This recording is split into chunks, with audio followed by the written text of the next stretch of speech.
লিগের প্রথম পর্বের দেখায় পুলিশকে ২-১ গোলে হারিয়েছিল আবাহনী। এবারের ড্রয়ে লিগ টেবিলে দ্বিতীয় স্থানে থাকা মোহামেডানের পাশে বসা হলো না আন্দ্রেস ক্রুশিয়ানির দলের।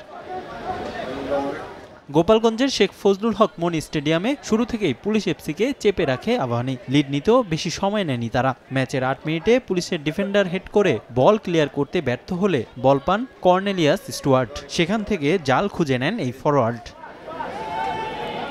এরপর বল নিজেদের নিয়ন্ত্রণে রেখে খেলতে থাকে আবাহনী। লিড ধরে রাখতে চাপহীন ফুটবল খেলে আকাশী নীলরা। ব্যবধান দ্বিগুণ করার কোনো চাপ না নিলেও প্রথমার্ধের শেষ দিকে সুযোগ এসেছিল আকাশী নীলদের সামনে, তবে সুযোগটা কাজে লাগাতে পারেনি তারা। ১-০ গোলে এগিয়ে থেকে বিরতিতে যায় আবাহনী।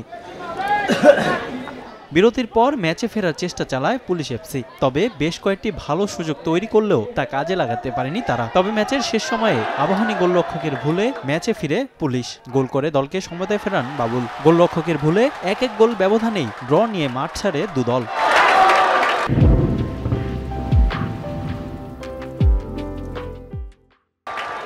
দিনের আরেক ম্যাচে মুন্সিগঞ্জে পয়েন্ট ভাগাভাগি করে নিয়েছে শেখ রাসেল ও রহমতগঞ্জ। রেলিগেশনের সংখ্যা এখনও বেশ ভালোভাবেই আছে রহমতগঞ্জের, তবে এখন পর্যন্ত ব্রাদার্সের চেয়ে পুরান ঢাকার ক্লাবটি এগিয়ে রয়েছে ৫ পয়েন্ট।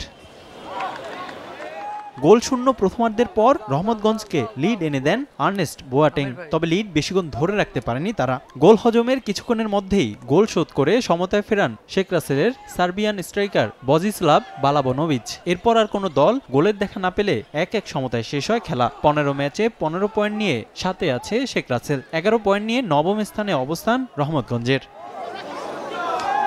রিফাতুল ইসলাম মিরন, সময় সংবাদ।